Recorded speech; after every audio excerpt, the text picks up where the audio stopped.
Rad ni Remo, ako ning gikuan kayo kung barkada man silang duha gyud. So ato din pakuyogon ning duha karon. Okay, pastor. Ato sa siguro ang ihatag ang pinasahing pag-ampo. Badya Jerry, ikaw say ampo diha alang sa atong speaker karon. Okay, nining takna amahan. I-unmute lang.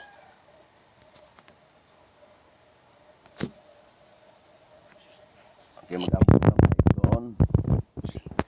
Nining oras sa amahan, nagapasalamat kami. Naigdako tungod kay ikaw nagpagkamaayo kanamo, naghatag na mo kahigayunan alang sa pagpamalandong.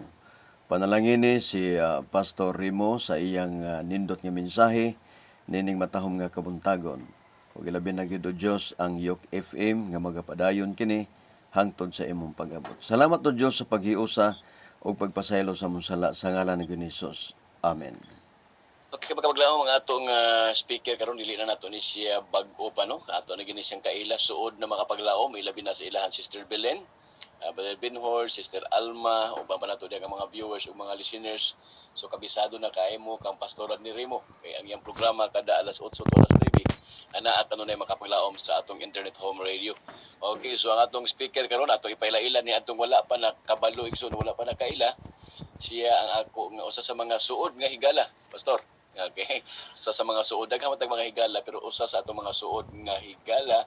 Okay, so ang iya karon nga nahimutangan makapaglaom ta karon siya sa Taiwan, siya atong church pastor sa Taiwan Seventh-day Adventist Church. Pastor Rodney Remo, welcome sa ato karong pagmamalandong sa kabuntagon. May buntag sa itong mga sugid paminaw dili sa Yok FM, no, si Pastor Noy Mohait sa paghatag na itong panahon dili sa pagpabalando ni sa buntagon ug atong sang suod sa mga higala. As bigas niya Brother Jerry Lai, yung atong panalipod sa kamaturan. O sa tanang mga nagasulod dili sa online o sa tanang magdapit nga madungog ang atong sigya ning buntaga dili sa Yok FM. Happy morning o happy New Year 2021. O salamat nga nining panahon atong pagatun-an ang pulong sa Ginoo. O sa tanang panahon sumala pa sa 9 Tesalonica 5:18 sa tanang mga butang atong pasalamatan ang Dios tungod kay mao kini ang pagbuot sa Dios kanato. Ining bagong tuig atong himuon nga ang bagong tuig nagaingon, therefore if any man in Christ, he is a new creation, all things pass away and behold all things becomes new. Bisan kinsa nga tawo anak kang Kristo kinahanglan bago kita diha kaniya. Ang atong pagkabago nining tuig 2021 anaa kang Kristo kay siya lamang ang nagahatag kanato og paggiya sa atong kinabuhi. Mao kini atong buhaton kumpisar nato ang mga kalapasan, igsuod kita kaniya sunod nato ang iyang mga pulong. Ang atong pagtuon karong kabuntagon na sintro kini may tungod sa courage in the times of crisis sa doon kita kadasig. Bisan pa doon ay mga crisis nga nagitabo dinhi sa itong palibot. Nagingon diha sa Santiago 1, Kapitulo 2, versikulo 2, hangtod sa 4, nagingon mga kaigsunan, brethren, count it all joy when you are into a diverse temptation. Ato gimon nga doon naghihapon tayo kalipay, bisan na doon nakita mga kalisdanan sa kinabuhi tungod kay kini maghahatag o pagtrabaho sa itong pagtuo o sa atong itawag nato nga sa atong pag-alagad diha sa Ginoo sa atong pagsunod kaniya apan ang grasya sa Dios kanunay nagahatag kanato og pagsanto nga nagaingon, casting all your cares upon him for he cares for you. Ang atong mga kabalaga atong gihatag sa Ginoo dinhi maong panahon sa tuig 2021. Ang atong pagtuon may tungod kini sa kinabuhi ni Usaya. Usa siya kahari dito sa Hoda sa Juda. Ang iyang pangalan sa iyang amahan mao si Amazaya, ang pangalan sa iyang inahan si Jecoliah, o nagsugod siya sa iyang trono sa panahon nga siya 16 anyos. O iyang ipatigtukod ang mga baril o ang nasuda sa Jerusalem usa ka panahon nga naghatag og kalambuan sa iyang pagdumala apan ang usa ka prosperity diha sa pagalingon nagahatag lamang og revival wala diha sa iyang sulod sa iyang kinabuhi.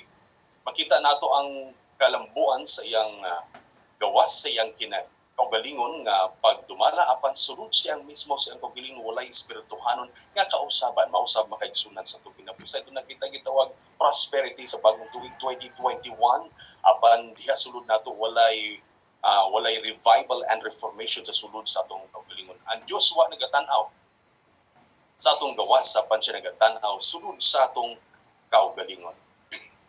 God never looks at outside appearance, God look at inside of our hearts. Atong tanawon ni kaduhang libro diha sa Kronikas 26 bersikulo 15. Sumala sa istorya sa balang kasulatan o yung gihimo ni Esaias sa Jerusalem ang pagmugna og batid nga mga tao ug iyang gipabutang ang mga tori ibabaw sa mga tori sa pamagang din himuan niya ang mga pana ug ang pagpuno sa mga bato ug ang iyang pangalan na bantog bisan pa kay siya gitabangan sa katilingban ug hangtod nga kini na maligon himo siyang ilado sa iyang pagdumala sa Huda. O sumala pa napaligo niya ang iyang kasing-kasing sa bersikulo 16 ug nahimo siyang nagpamatason siyang kagalingon tungod sa mga butang nga iyang nahimo ug sumala pa nakalapas siya diha batok sa Dios. Usahay makaigsunan mo sa kita og gitawag presumption.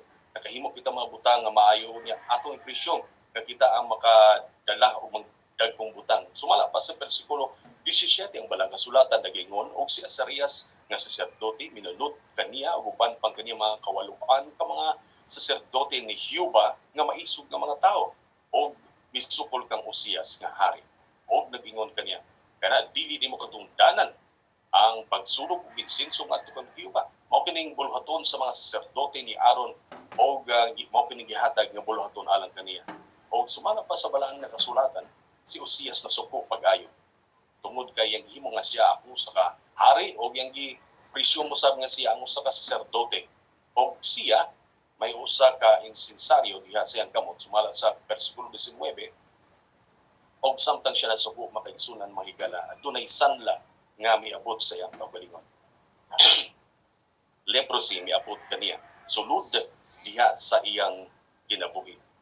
Og si Asarias labang saserdote sa tanang saserdote mitanaw kaniya tanawa may sanla diha sa iyang agtang og ipagula siya pagdali dito sa templo. Og mao kini ang gitawag makaigsunan tungod kini sa hampak sa Dios nga niabot ngadto kang Uzias. Sumala pa sa Números kapitulo 15 bersikulo 30, ang Dios is no respecter of person, nagaingon. The soul that doeth presumptuously, nagaingon diya sa Bisaya, apan ang kanag nga nagabuhat sa mga kasaypanan sa pagkawalay panubaling, bisan ang tao sa puluy-anan sa mga anak sa Israel, kung ang usa ka mga nagahimo diha o presipala ngadto sa Dios, pagaputlon diha sa katawhan sa Dios. Atong tanawon makaigsunan dunay usa ka panultion but faith is no sense allied to presumption. Ang pagtuo dili kini siya kauban didto sa presumption. Only those who have true faith secure against presumption. For presumption is Satan's counterfeit of faith. Ang presumption mao kini ang counterfeit diha sa atong pagtuo. Ang faith claims the promises, brings into obedience. Ang pagtuo nagahatag kanato pagdawat sa mga saad sa Dios sa pagtuman apan ang presumption nagagamit nini apan ginagamit kini sa pagsupak sa kabalauran sa Dios. Mao kini ang kalahian sa presumption of faith. Sumala pa sa Kronikas 26:22, and over events of Isaiah's reign from the beginning to the end are recorded by the prophets Isaiah, the son of Amos. Karon ang uban pang buhat ni Uzias sa sinugdan sa katapusan gisulat ni Isaias nga manalagna ang anak na lalaki ni Amos. Mao kini ang atong pagtuon mga kaigsunan gitawag crisis sa kapanahunan kaniadto. Matud pa sa definition sa crisis nag-ingon kini usa kini ka panahon nga dunay worst determined at turning point. May tabo sa mga kaigsunan mahigal mga kapaglaom sa tuig nabuhi dunay tawag worst turning points alang kanimo alang kanako gitawag kana crisis. Crisis usa kini ka social, economic, political, international, and also leading to a decisive change o usahay mga emergency sa national disaster o natural disaster, mga technology crisis, economic crisis, financial crisis nga maabot karon sa itong kinabuhi o doon gitawag survival in financial crisis. Kaya usay tanaw nato ng atong pitaka ang mabili ng diha ang mga sidula na lang siguro o atong mga picture. Gitawagan na nga financial crisis apan doon na kuyo sa kahigala at ipangutana. Ang imong pitaka o may sulod nga di ko ako nabalaka tungod kay daghan man ko sa bangko. Okay, crisis mga kaigsunan o mga higala.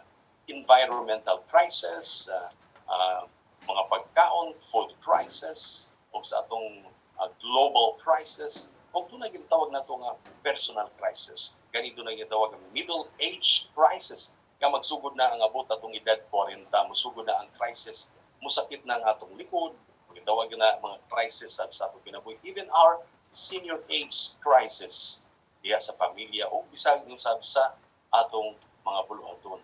Abot ang crisis. O karong panahon na gitawag dunay COVID crisis, health crisis, apan kining tanan atong itanaw lamang diha sa Dios. Sa panahon ni Isaias, adunay gitawag danger that within, dito sa sulod sa mga katawan, very discouraging, violence, adunay greed sa ilang pag-alagad sa Ginoo, ang pagkadalo o tanang mga buhat moral, ang ilang moral nagkaubos unya mapanang danger within sa panahon sa mga katawan sa Dios. Apan aduna sa gitawag danger that without sa gawas sa ilang tungod kay si tigla